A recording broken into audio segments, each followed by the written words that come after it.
Les scandaleux secrets qui entourent la bombe atomique. Des histoires méconnues qui ont modifié la face du monde. Le physicien qui a livré les secrets nucléaires américains à l'Union soviétique. Et plus tard à la Chine. L'Israélien qui a révélé la vérité sur les activités nucléaires de son pays. Pourquoi la crise des missiles cubains a-t-elle failli dégénérer en conflit nucléaire? Et comment l'allié crucial des États-Unis dans la guerre contre le terrorisme a-t-il vendu la technologie nucléaire à l'Iran? Nous allons vous dévoiler les surprenantes vérités qui se cachent derrière la terrible prolifération des armes nucléaires.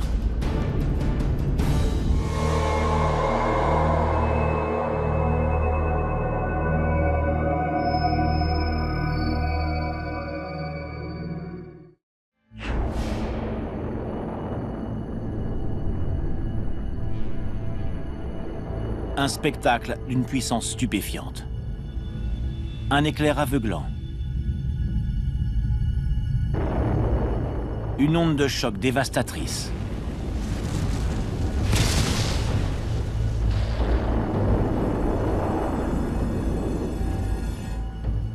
Et la formation d'un champignon atomique tout aussi splendide que terrifiant.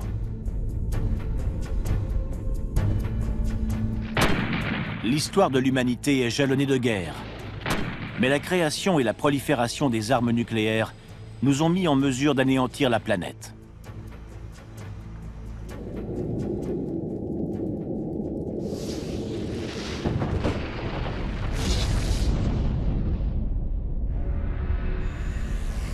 À l'heure actuelle, 9 nations possèdent ce pouvoir redoutable.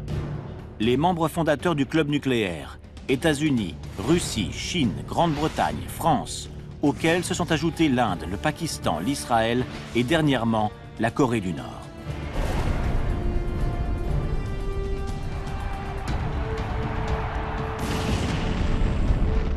La capacité de causer de graves dégâts nucléaires, autrefois apanage des grandes nations,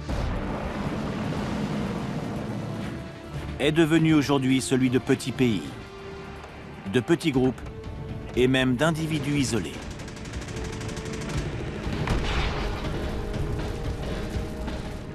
De nos jours, fabriquer une arme atomique est beaucoup plus facile qu'on ne l'imagine.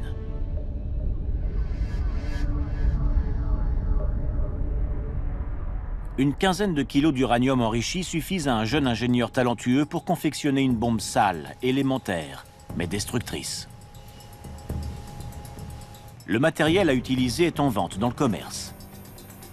Et la technique à employer est disponible sur de nombreux sites internet. Facilement transportable, un peu plus grosse qu'une balle de baseball, cette arme pourrait être placée à l'arrière d'une camionnette ou sur un bateau. Et elle aurait la puissance nécessaire pour rayer de la carte une grande ville n'importe où dans le monde.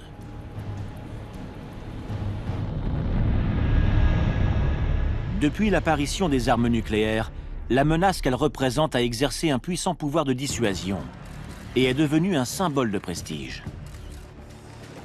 Au Moyen-Orient, l'Iran et quelques pays arabes s'acharnent à développer une technologie nucléaire.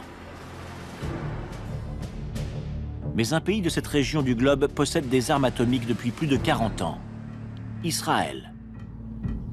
Comment cette minuscule nation s'est-elle retrouvée avec l'un des arsenaux stratégiques les plus secrets et les plus importants du monde? Ce n'est qu'un roman feuilleton d'espionnage, de coalition et de mystification de plus, parmi tous ceux qui caractérisent la façon dont les armes nucléaires ont proliféré à la surface du globe. Le programme nucléaire israélien débute dans les années 50, en étroite collaboration avec le programme français, lorsque les deux pays décident qu'ils ne peuvent pas compter sur le parapluie nucléaire américain. En 1957, les Israéliens, aidés par les Français, entreprennent la construction d'une centrale nucléaire ultra secrète à Dimona, au fin fond du désert de Negev. Israël fournit la technologie et les scientifiques, et la France prend en charge le gros œuvre industriel. Mais lorsque des avions de reconnaissance américains de type U-2 survolent le site de Dimona, les États-Unis commencent à se méfier. L'administration Kennedy exige qu'Israël lui permette d'inspecter les installations. Elle veut envoyer une équipe de spécialistes pour examiner la centrale. Les Américains espèrent que les Israéliens ne sont pas en train de mettre secrètement en place un programme d'armement nucléaire. Ce qui est pourtant le cas. Mais les Israéliens conçoivent un plan aussi ingénieux que retors. Ils décident de construire une fausse salle de contrôle équipée de cadrans et de compteurs factices semblables à ceux qui sont utilisés pour un réacteur de recherche civile. Les inspecteurs américains qui ne parlent pas hébreu sont invités à faire le tour de la centrale. Ils visitent la fausse salle de contrôle. Mais une partie des installations ayant été dissimulées derrière des cloisons, ils n'ont pas la moindre idée de la taille réelle du site. Les Israéliens disent aux inspecteurs qu'ils ne peuvent pas leur montrer le réacteur pour des raisons de sécurité. En fait, la centrale de Dimona possède une zone souterraine de retraitement et des ascenseurs secrets dont les visiteurs n'ont pas la moindre idée. Israël est littéralement en train de développer un programme nucléaire sous les pieds des Américains.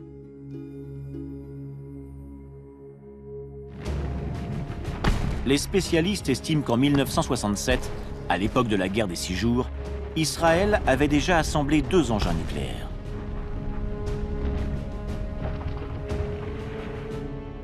Le pays était devenu un membre officieux du club nucléaire. Et si la situation s'était tendue, Israël aurait pu larguer une bombe sur l'Égypte et une autre sur la Syrie.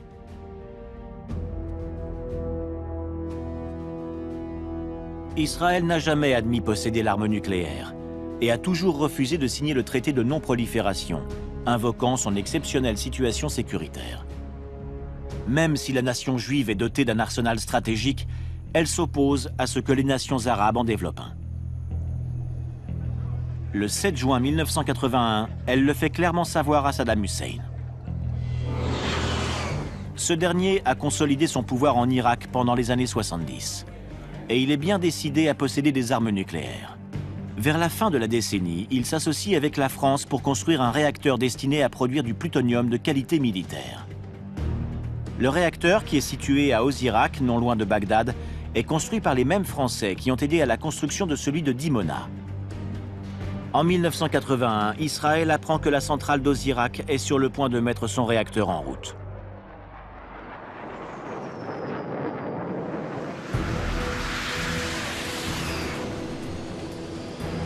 Lors d'un raid aérien sans précédent, des avions de chasse israéliens violent les espaces aériens de la Jordanie et de l'Arabie saoudite sans rencontrer d'opposition.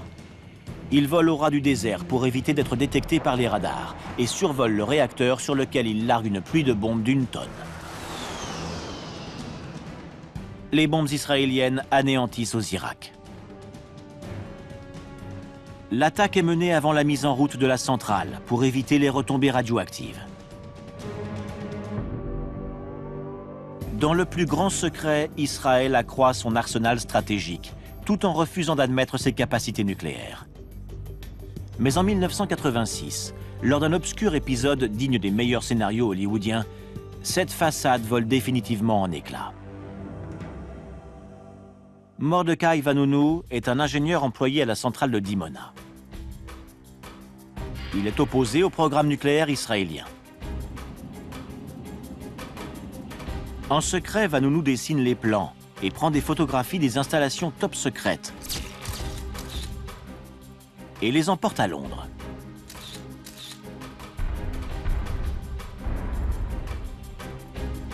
L'ingénieur essaie de vendre son histoire au Sunday Times. La rédaction du journal est impressionnée, mais veut vérifier ses dires avant de publier quoi que ce soit. Vanunu déambule dans la capitale britannique, tout en attendant leur feu vert. Mais il n'est pas seul. Il est suivi par des agents secrets israéliens. Il fait la connaissance d'une femme séduisante.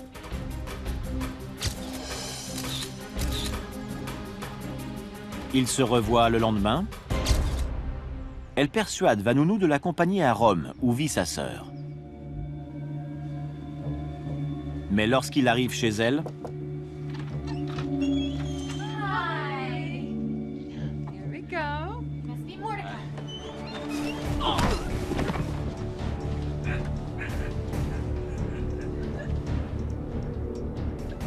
une semaine plus tard, Vanunu est en Israël, au quartier général du Mossad, arrêté pour trahison. À Londres, ces révélations ne tardent pas à s'étaler en première page des journaux. Elles ont été publiées par le Sunday Times. Ça a été un coup fatal pour les Israéliens parce que tout était divulgué. Non seulement ils avaient des bombes A, mais les photographies laissaient clairement entendre qu'ils travaillaient sur des bombes thermonucléaires et sur des bombes à neutrons. Ils fabriquaient des tas de choses. Mordecai Vanunu est jugé pour trahison, espionnage et révélation de secrets d'État en décembre 1986. Il est condamné à 18 ans de prison, dont 12 en isolement cellulaire. À l'heure actuelle, un conflit entre Israël et ses voisins pourrait engendrer un holocauste nucléaire. L'État iranien, avec ses déclarations et ses implications passées dans des activités terroristes, n'est pas le genre de pays que l'on souhaite voir posséder des armes nucléaires, quelles que soient les théories de dissuasion qui peuvent être invoquées. C'est sans aucun doute un grave sujet d'inquiétude. Les talibans ont des vues sur le fragile arsenal nucléaire pakistanais. Le Pakistan possède beaucoup plus d'une tonne de matériel nucléaire explosif, principalement de l'uranium hautement enrichi, de l'uranium de qualité militaire, ainsi que du plutonium. Il a des armes nucléaires et il a les installations nécessaires pour fabriquer toutes ces choses-là. Et en Extrême-Orient, la Corée du Nord procède à des essais. La Corée du Nord est désormais une puissance nucléaire. C'est un problème beaucoup plus dangereux, beaucoup plus complexe à gérer et beaucoup moins susceptible d'être réglé dans des termes que le reste du monde pourrait considérer comme étant acceptables. La planète pourrait être beaucoup plus proche que jamais d'une attaque nucléaire. Comment sommes-nous arrivés là? Comment ces armes terrifiantes ont-elles proliféré à la surface du globe? La course folle vers la catastrophe a débuté à la veille de la Seconde Guerre mondiale, lorsque l'Allemagne nazie et les États-Unis sont entrés en compétition pour fabriquer la première bombe atomique. Et le destin de l'humanité s'est retrouvé dans la balance. En 1933, Léo Szilard, physicien hongrois, imagine une réaction nucléaire en chaîne pouvant être utilisée pour produire de l'énergie ou fabriquer des armes nucléaires. Sa théorie enthousiasme la communauté scientifique internationale. En 1938, deux chimistes allemands ont bombardé de neutrons une solution d'uranium. Ils ont ensuite cherché à savoir si des modifications s'étaient produites. Et ils ont découvert, à leur grande surprise, que de manière totalement inattendue, il y avait dans la solution des éléments qui n'auraient pas dû s'y trouver. Les neutrons avaient divisé le noyau de l'uranium, libérant une quantité d'énergie colossale et sans précédent. Et très vite, le monde entier a compris que s'il était possible de libérer une énorme quantité d'énergie en n'en utilisant qu'une toute petite, il devenait possible de fabriquer une bombe formidable. Moins d'un an après cette découverte, la Seconde Guerre mondiale éclate en Europe.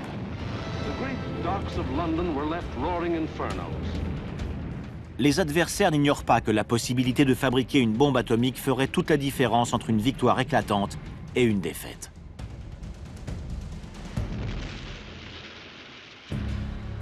Aux États-Unis, dans des zones isolées disséminées sur le territoire, un programme top secret, le projet Manhattan, cherche à prendre de vitesse l'Allemagne et le Japon pour produire la première bombe A de l'histoire.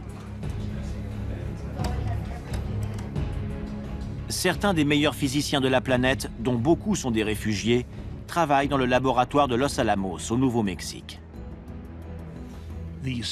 Pendant la guerre, les scientifiques qui étaient à Los Alamos ne savaient pas vraiment ce qui se passait à Berlin. Ils se doutaient que les Allemands faisaient de très gros progrès parce que c'était le principal enjeu. Leurs soupçons sont justifiés.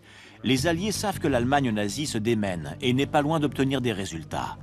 Mais pour ça, elle a besoin de l'eau lourde, stockée dans l'usine hydroélectrique de Vemork, en Norvège, pays occupé par les Allemands. Pour faire fonctionner un réacteur, il faut utiliser comme modérateur soit du carbone graphite extrêmement pur, soit de l'eau lourde. L'usine norvégienne a joué un rôle crucial dans l'issue de la guerre et dans la sauvegarde de la civilisation occidentale. Les Alliés envoient des bombardiers détruire l'usine.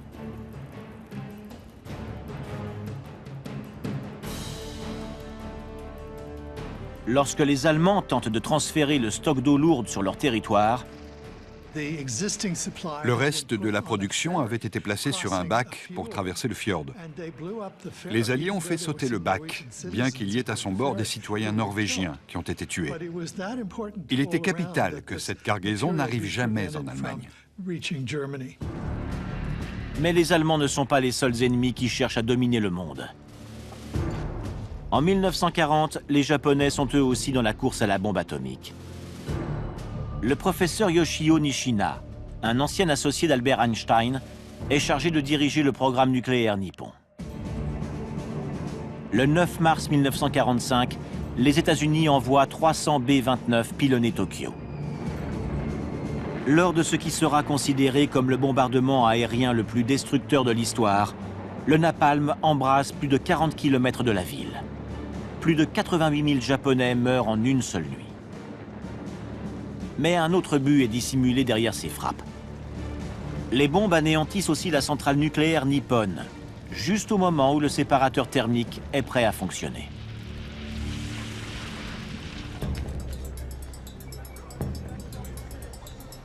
Les Japonais n'ont plus qu'un dernier espoir. Ils demandent à l'Allemagne de leur fournir du matériel nucléaire. Et en mars 1945, 500 kg d'uranium brut sont envoyés au Japon.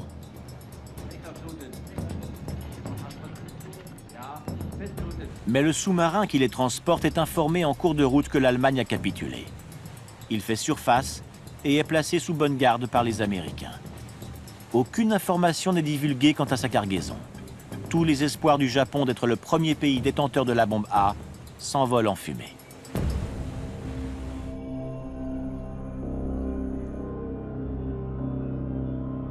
Deux mois plus tard, à Los Alamos, les scientifiques du projet américain Manhattan sont enfin prêts à tester l'engin qu'ils ont baptisé le Gadget.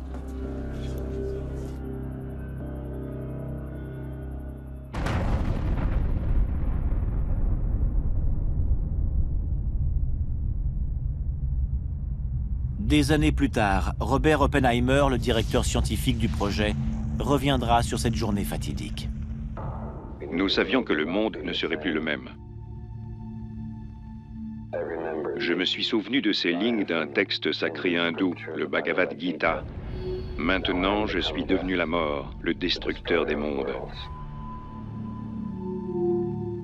Je suppose que nous avons tous ressenti la même chose. Le monde est à l'aube d'une nouvelle ère. Mais ce que les dirigeants du projet Manhattan ignorent, c'est que les plans de leur gadget sont déjà entre les mains des Soviétiques. Carlos Alamos a été secrètement infiltré par l'URSS. En 1933, après une violente altercation avec les nazis, Klaus Fuchs, un jeune physicien allemand de talent, s'enfuit en Grande-Bretagne. Lorsque les autorités britanniques étudient son dossier, ses sentiments anti-nazis les persuadent qu'il ne représente aucun risque, et ils l'engagent pour participer à leur programme. Mais Klaus Fuchs est en fait un fervent communiste. Une équipe de physiciens britanniques a été envoyée à Los Alamos. Nous n'avons pas fait d'enquête de sécurité, supposant que les Britanniques s'en étaient chargés. Chaque participant était autorisé à ne connaître que ce qui était indispensable à son travail.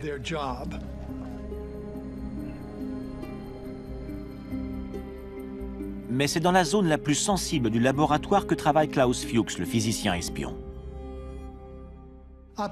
Oppenheimer a dit par la suite que même si Los Alamos avait été compartimenté à l'infini, Fuchs se serait retrouvé dans le compartiment central, parce qu'il travaillait sur l'implosion, la compression de la matière fissile de la bombe Fat Man, le cœur même du procédé pour transformer le plutonium en arme nucléaire. En août 1945, une première bombe atomique sortie du laboratoire de Los Alamos est larguée sur Hiroshima. Puis une seconde sur Nagasaki.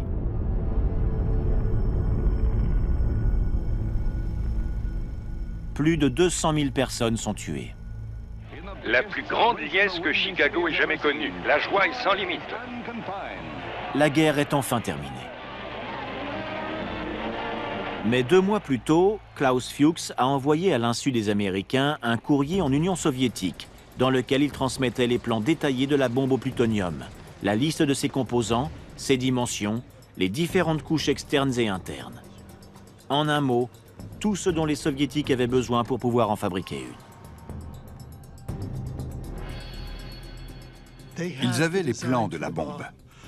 Ils avaient ceux des systèmes d'enrichissement de l'uranium et ceux des systèmes de séparation électromagnétique.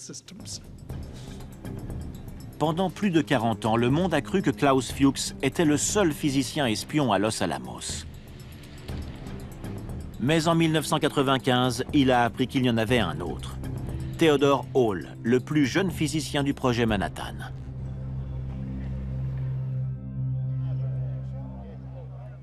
En 1944, Hall donne aux Soviétiques une information capitale sur la conception de la bombe à implosion qui confirme les renseignements fournis par Fuchs.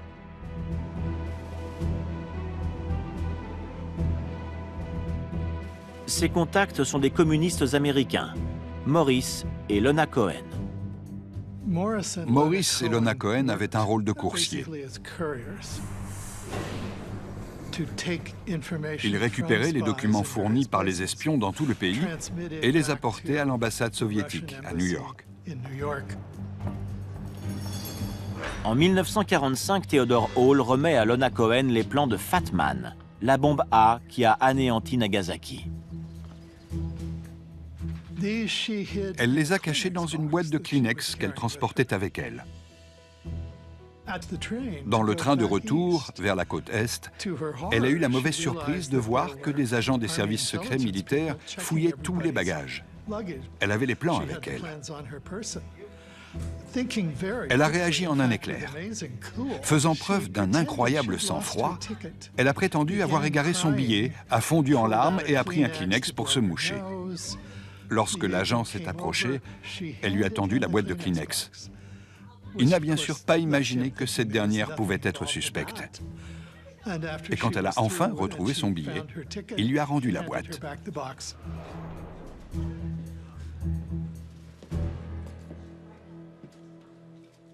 C'est ainsi que s'écrit l'histoire. Forte des informations fournies par Fuchs, Hall et d'autres, l'Union soviétique peut faire exploser sa première bombe atomique.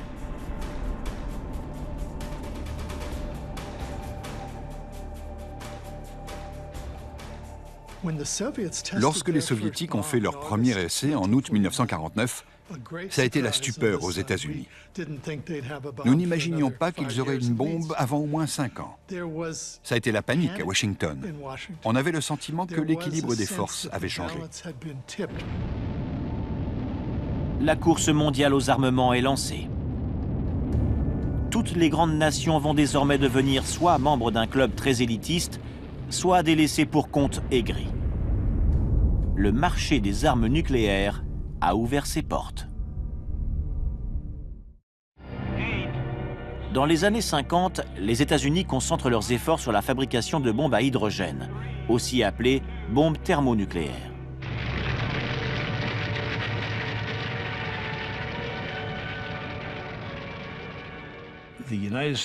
Les États-Unis avaient commencé à faire des essais très concluants dans le Pacifique de grosses bombes H transportables. Ces formidables armes de destruction massive sont près de 1000 fois plus puissantes que les bombes A larguées sur le Japon. En 1954, lors des essais de la bombe Castle Bravo sur l'atoll des Bikini, les États-Unis font exploser la plus puissante bombe H jamais testée. L'Union soviétique ne maîtrise pas encore cette technologie. Mais ça ne saurait tarder. En effet, hormis Klaus Fuchs et Theodore Hall, Moscou dispose d'un troisième agent très haut placé à Los Alamos. Son nom de code est Perseus. Perseus avait cessé d'espionner pour les Soviétiques après la guerre. Mais dans les années 50, ils ont de nouveau besoin de ses services. Perseus était un mystère. Il a cessé ses activités d'espion à la fin des années 40 et il est resté à Los Alamos où il a apporté de grandes contributions au monde de la physique. Je pense qu'il avait tiré un trait sur ce passé jusqu'à ce que les Soviétiques viennent lui rappeler à son bon souvenir en 1954. Thomas Reed estime que Perseus a livré à l'Union soviétique l'information capitale dont elle avait besoin pour fabriquer une bombe H. En ce qui concerne le thermonucléaire, tout le secret peut être livré en quelques phrases au cours d'un déjeuner si on s'adresse à de très bons scientifiques soviétiques qui connaissent le sujet de la discussion. En novembre 1955, forte des renseignements top secrets dont elle avait besoin, l'URSS pétrifie de nouveau les États-Unis en faisant exploser une bombe thermonucléaire à 2 étages sur son centre d'essai de Semipalatinsk au Kazakhstan. La course aux armements qui oppose les deux grandes puissances est sur le point de passer à la vitesse supérieure. Mais elles ne sont pas les seules à se démener pour développer un arsenal nucléaire. La République populaire de Chine est elle aussi secrètement dans la course. Puis la guerre est venue du Nord par surprise. En juin 1950, les communistes nord-coréens avaient en effet... Lorsque la guerre de Corée éclate en 1950, la Chine a de bonnes raisons de vouloir posséder un arsenal stratégique.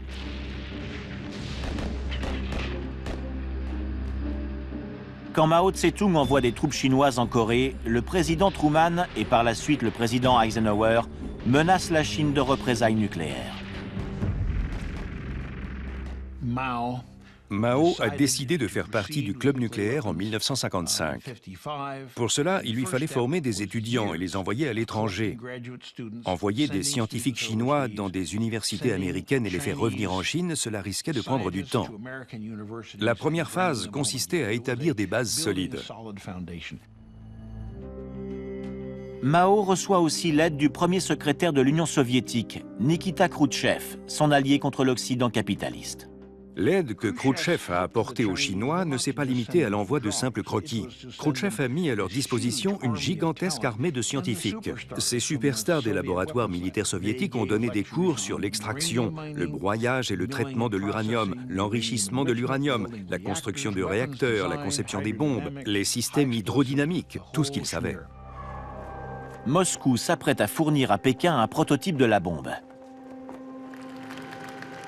Mais en 1958, lorsque Khrouchtchev rend visite à Mao pour finaliser leur accord nucléaire, leurs relations se détériorent. Mao n'apprécie pas la volonté de l'URSS de contrôler la politique étrangère chinoise. Khrouchtchev déconseille à Mao d'envahir Taïwan, craignant des représailles nucléaires de la part des États-Unis. Mais Mao lui dit qu'il se moque que des milliers de Chinois puissent mourir. Ils ont ensuite parlé de la position de Mao vis-à-vis d'un conflit nucléaire. Et Mao lui a dit « Peu importe si on perd 1 million de Chinois ». Alors Khrouchtchev s'est dit « Ce gars-là a perdu la boule, on va cesser de lui apporter notre soutien ».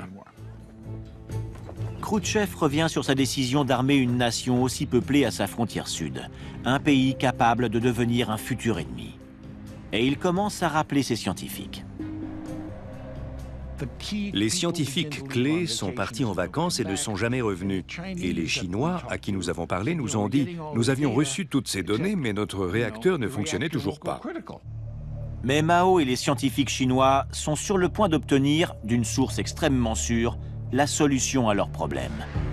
Klaus Fuchs en personne, le physicien de Los Alamos qui a espionné pour les soviétiques 10 ans plus tôt. La technologie nucléaire s'est propagée de façon fantastique. Klaus Fuchs était un espion de guerre. Il avait été arrêté, avait avoué et avait été envoyé en prison pour 10 ans. En 1959, Fuchs est libéré de prison avec une remise de peine de 5 ans pour bonne conduite. Il s'installe à Dresde, en Allemagne de l'Est, où il enseigne la physique. Mais qui étaient ses élèves ? Qian Sangqiang, le responsable du programme nucléaire chinois, a été l'un des premiers à lui rendre visite. Et dès l'été 59, Klaus Fuchs a fait un cours complet aux Chinois sur la façon dont Los Alamos fonctionnait.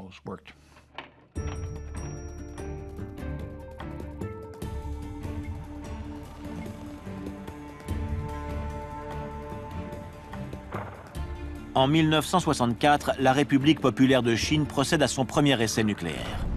Et en 1968, elle atteint le statut de nation thermonucléaire. La Chine de Mao devient le 5e membre d'un club très fermé, dont les membres officiels sont à l'époque les États-Unis, l'URSS, la Grande-Bretagne et la France. Mais d'autres pays veulent se joindre à eux dans l'espoir d'imposer le respect sur la scène internationale. 2 d'entre eux sont des ennemis mortels, l'Inde et le Pakistan.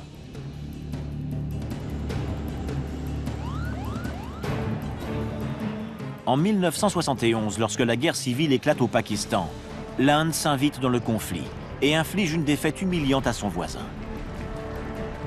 Cette guerre pousse un patriote pakistanais à vouloir se venger. Son nom, Abdul Qadir Khan. Khan est ingénieur métallurgiste, spécialisé dans la fabrication de centrifugeuses, ces cylindres utilisés pour enrichir l'uranium des armes nucléaires. Khan n'a pas conçu une bombe, mais il avait les moyens de développer la technologie d'enrichissement de l'uranium, ce qui est crucial dans la mise en place d'un arsenal nucléaire. Il est l'un de ceux qui ont appris à utiliser les centrifugeuses. Khan vit aux Pays-Bas, où il est employé par une société travaillant dans le domaine de l'enrichissement d'uranium. Il décide de venir en aide à son pays. Il se met à recueillir des données en Europe. C'est là qu'était développée la technologie d'enrichissement de l'uranium destinée aux réacteurs. Il a commencé à prendre des notes en 72, 73, 74. L'ingénieur pakistanais a accès aux installations nucléaires les plus sensibles et les plus secrètes d'Europe. Et bien qu'il ne dispose que d'une autorisation limitée, la sécurité n'étant pas très rigoureuse, il arrive à pénétrer dans les zones strictement interdites. En 1974, le Pakistan et le reste du monde sont terrifiés lorsque l'Inde fait exploser Smiling Buddha, sa première bombe nucléaire. L'Inde envoie un redoutable message à son voisin en procédant à cet essai à proximité de la frontière pakistanaise.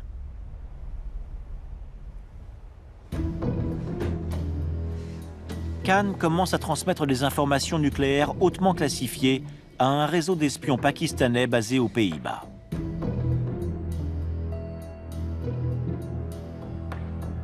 En automne 1974, il passe 16 jours dans une centrale nucléaire ultra secrète. Il se promène tranquillement dans les installations en prenant tout un tas de notes.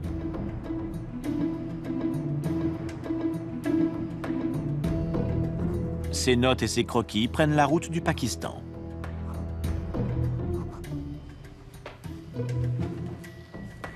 Pendant ce temps-là, les autorités hollandaises ont commencé à le soupçonner. Mais quand elles décident enfin de l'arrêter, la CIA s'interpose. Les services américains veulent remonter la piste de ses contacts. En décembre 1975, Khan s'enfuit au Pakistan, emportant dans ses bagages des copies des plans top secrets de centrifugeuses et les coordonnées de près d'une centaine de fournisseurs de composants d'armes nucléaires. Pendant les 10 années suivantes, le Pakistan va dans le plus grand secret s'atteler à la fabrication d'une bombe derrière les murs de son site de Kaouta. Mais il ne travaille pas seul. Le Pakistan est aidé par un pays ami, la Chine. Deng Xiaoping, le dirigeant chinois, tient à prêter main forte au gouvernement pakistanais contre l'Inde, leur ennemi commun.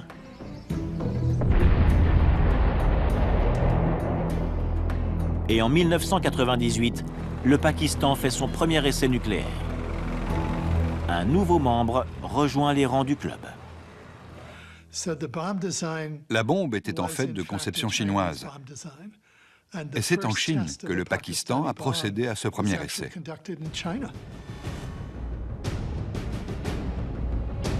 Mais la République populaire de Chine n'aide pas seulement le Pakistan. Deng Xiaoping entreprend délibérément la propagation d'armes et de matériel nucléaire dans les mondes musulmans et marxistes. Mais il a aussi commencé à transmettre des réacteurs secrets à l'Algérie, des missiles à l'Arabie saoudite et toutes sortes de technologies à la Corée du Nord.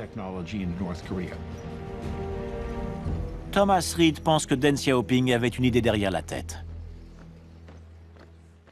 Pourquoi? Pourquoi a-t-il aidé la Corée du Nord? Pourquoi a-t-il armé l'Algérie? Pourquoi a-t-il donné tous ces moyens à tout ce monde? À mon avis, le point de vue de Deng Xiaoping était le suivant. Si la propagation de cette technologie a pour conséquence une explosion nucléaire quelque part en Occident, la Chine sera épargnée. Nous avons tout à y gagner. Les Chinois seront les derniers sur la planète. Le monde a échappé à l'horreur d'une guerre nucléaire. Jusqu'à présent. Mais nous l'avons frôlé de très près. De beaucoup plus près qu'on a pu le croire à l'époque. Le 15 octobre 1962, des photographies prises par des avions de reconnaissance américains révèlent l'installation de missiles soviétiques à Cuba. Le président Kennedy exige leur retrait immédiat. Mais d'autres sont en route. Les États-Unis mettent en place un blocus maritime de l'île pour empêcher leur arrivée. La crise s'intensifie de jour en jour. Personne ne cède. Nous étions véritablement au bord du conflit. J'en ai moi-même été témoin. J'étais dans les services secrets et j'étais basé aux États-Unis à l'époque. En voyant les navires soviétiques s'approcher des côtes cubaines avec les missiles, je me suis demandé qui allait s'arrêter le premier. Mais Washington a un atout secret à Moscou. En ce temps-là, une de leurs sources était le colonel Oleg Penkovsky, qui avait des relations très étroites avec les chefs de la direction militaire soviétique.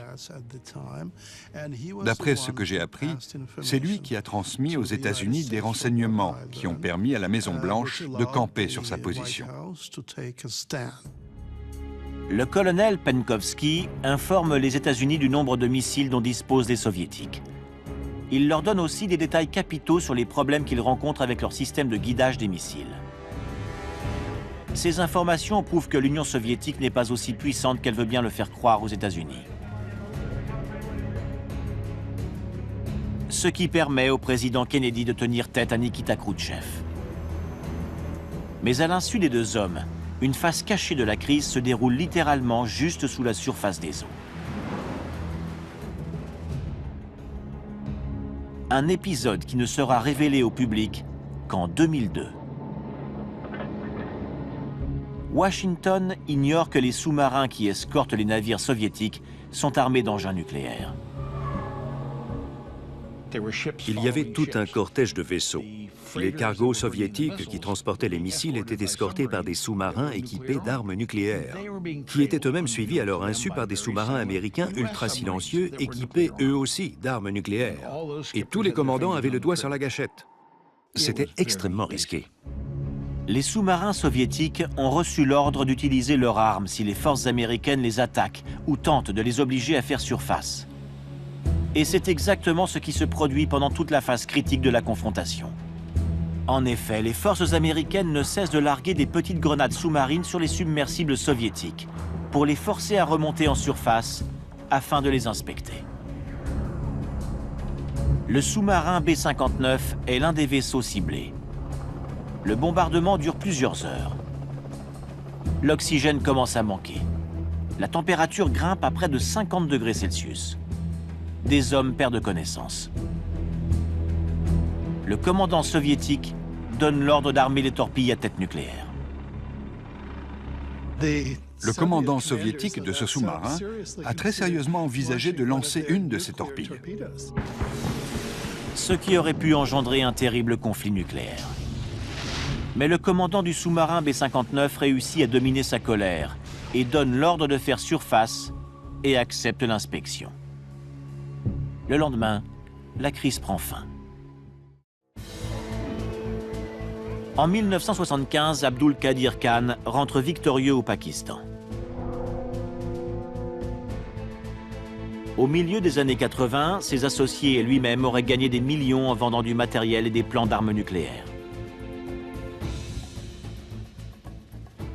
Il a ouvert une espèce de grande surface nucléaire et fournissait toutes sortes de technologies à des pays que les États-Unis n'auraient jamais voulu voir en posséder, et tout particulièrement la Libye, l'Iran et la Corée du Nord. D'autres scientifiques, ingénieurs et cadres administratifs désireux de vendre les secrets de leur pays aux plus offrants figurent aussi dans le réseau de Cannes. Mais l'argent n'est pas le seul but. Le Pakistan islamiste veut aussi aider ses coreligionnaires, dont certains sont les ennemis jurés des États-Unis. Les enquêtes qui suivent les attentats du 11 septembre 2001 révèlent que 2 ingénieurs nucléaires pakistanais proches de Cannes ont rencontré les dirigeants d'Al-Qaïda en 2000 et en 2001. Les 2 hommes ont essayé de faire sortir du matériel nucléaire de Russie et d'Asie centrale pour le livrer à Al-Qaïda. Des rumeurs affirment aussi qu'en avril 2003, Abdul Khan s'est rendu en Afghanistan pour rencontrer Oussama Ben Laden. Les services secrets ont suivi la piste de Khan pendant 20 ans. C'est une histoire désolante. Les services américains ont eu connaissance des activités de Khan pendant 20 ans, mais ils n'ont jamais demandé au service Action de l'arrêter ou de le tuer. Les États-Unis ont fermé les yeux sur les trafics de Khan à cause de l'aide que leur apportait le Pakistan dans leur lutte contre Al-Qaïda et les talibans. Mais les choses sont sur le point de changer. En octobre 2003, un navire allemand lié au programme nucléaire secret libyen est intercepté par les services américains. Il transporte des éléments de centrifugeuse destinés à l'enrichissement d'uranium. Une partie du programme complet que Khan a vendu au colonel Kadhafi.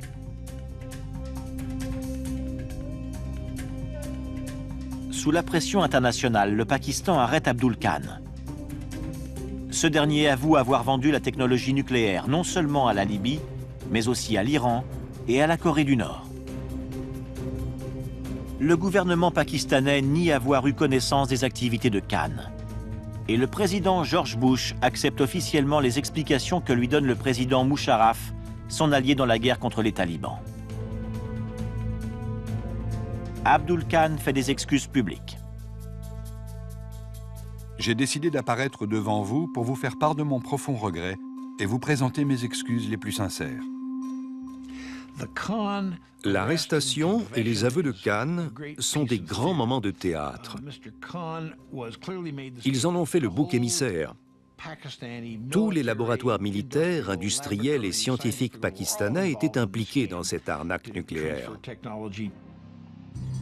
Khan étant devenu l'homme à abattre, le gouvernement militaire pakistanais n'a pas à reconnaître son rôle dans la fourniture de matériel nucléaire aux États islamistes pour des motifs idéologiques et aux pays marxistes pour des raisons bassement financières. Le principal allié des États-Unis dans la guerre contre le terrorisme a directement vendu des programmes nucléaires à des terroristes islamistes. Abdul Khan est placé en résidence surveillée dans sa magnifique propriété. Et le voilà enfermé pendant 4 ou 5 ans dans un superbe château dans lequel il mange des sandwichs au beurre de cacahuète. Le comité du renseignement américain ne pouvait plus l'atteindre. Il n'était pas en état d'arrestation, mais en détention protectrice. Rien à voir. La CIA et les autres agences voulaient aller interroger Khan dans sa prison dorée, mais le gouvernement pakistanais ne leur a jamais donné l'autorisation pour des raisons évidentes. Il n'avait rien à y gagner, mais beaucoup à y perdre si la CIA apprenait l'aide que les autorités de ce pays lui avaient apportée. Abdul Khan a été libéré en 2009, mais le mal est fait. Certaines des nations les plus dangereuses de la planète possèdent désormais des armes nucléaires ou sont en passe d'en obtenir. Le secret de la bombe atomique a proliféré tout autour du globe, transmis par des gouvernements soutenant leurs alliés, par leurs partisans et par leurs espions. Pendant plus de 70 ans, le monde a été confronté au spectre terrifiant d'une guerre nucléaire.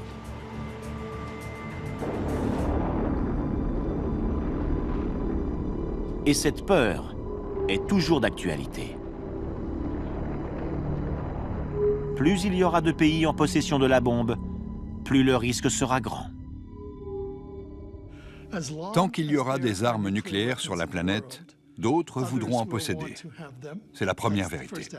Et celle qui en découle directement, c'est que tôt ou tard, elles seront utilisées.